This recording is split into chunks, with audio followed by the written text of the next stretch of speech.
చూడకుండా ఉంటే బాగుంటుంది.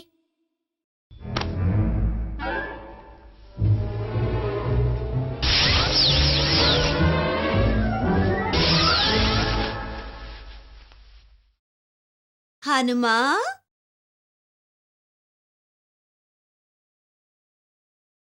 ఎక్కడ నుండి వచ్చుచున్నావు? దొరికిపోయానే. అమ్మా అమ్మా, నేను నేను అదేంటంటే కనీసం అప్పుడైనా ఈ ముందు ద్వారం ఉపయోగించు. నీవు ఎప్పుడు కిటికీలోంచి దూకి లోపలికొస్తావు. ఏదో ఒకరోజు నీకు దెబ్బలు తగిలినచో? నువ్వు బాగా తుంటరిలా తయారయ్యావు. మీ అమ్మ ఎంత చింతిస్తుందో నీకు తెలుసా? నువ్వు ఎక్కడికెళ్ళావో మాతో చెప్పు. ప్రభు, పర్వాలేదు, మీరతన్ని ప్రశ్నించకండి. ప్రియా, ఏంటి నేనేం చేశాను? ముందతన్ని ఏదో ఒకటి తిననివ్వండి. రా రా బాబూ, వచ్చి ఏవైనా తిను.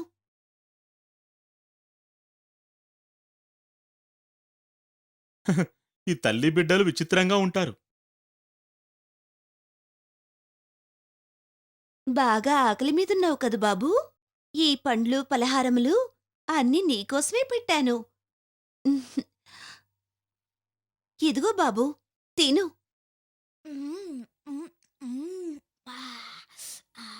ఇంకొంచెం తిను. ఇది కూడా తిను. తిను, ఇవన్నీ నీకోసమే. అలాగా. తిను, బాగా తిను. అమ్మా, మీరు నాకు చాలా ప్రేమగా తినిపిస్తున్నారు. ఇప్పుడు నా అంతటి నేను తినగలను. మీరు విశ్రాంతి తీసుకోండి.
తీసుకో, నువ్వు తీసుకో.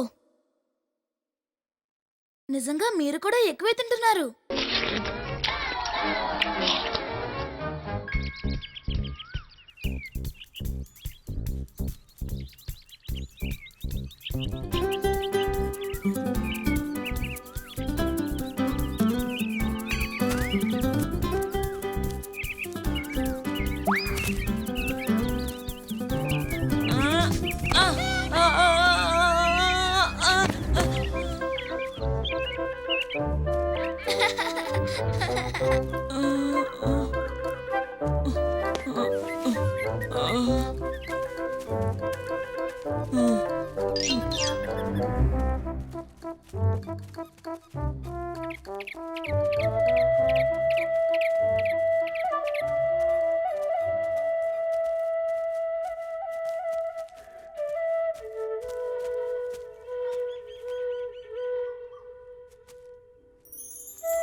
ఆగు.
ఏంటది?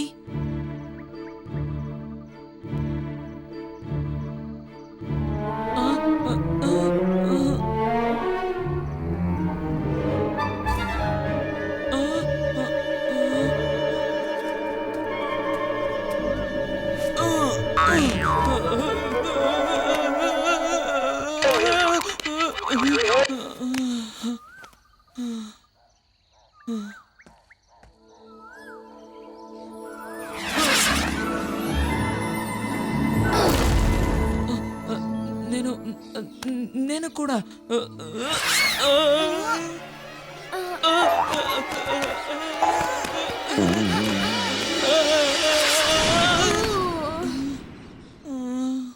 పైకిలే.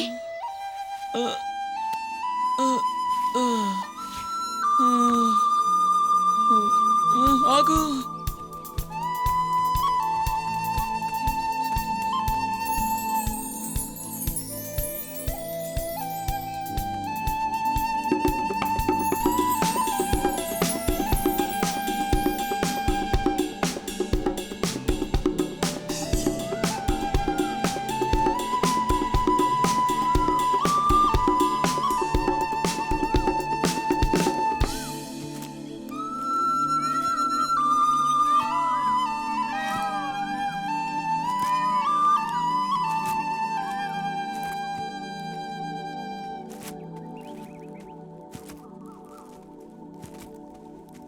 హనుమంతుడా, ఎక్కడికి వెళ్తున్నావు?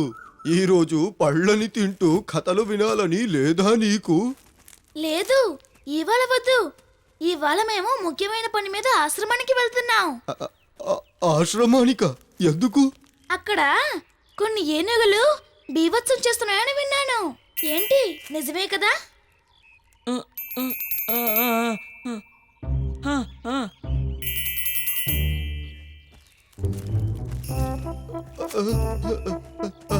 ఆగు ఆగు, నా మాట విను. చూడు చూడు హనుమంతుడా, ఏనుగలు పులులతో ఆడుకోకూడదు. నాకు తెలుసు నీకు శక్తులు ఎక్కువని, కానీ నీకు దెబ్బలు తగిలితే. అరే, హనుమంతుడు మన దగ్గర ఉన్నాడంటే మనం భయపడాల్సిన అవసరమే లేదు. హనుమంతుడికి శక్తులు ఎక్కువ, కానీ అతని అల్లరితనం కారణంగా ఋషుల శాపానికి గురవకూడదు కదా.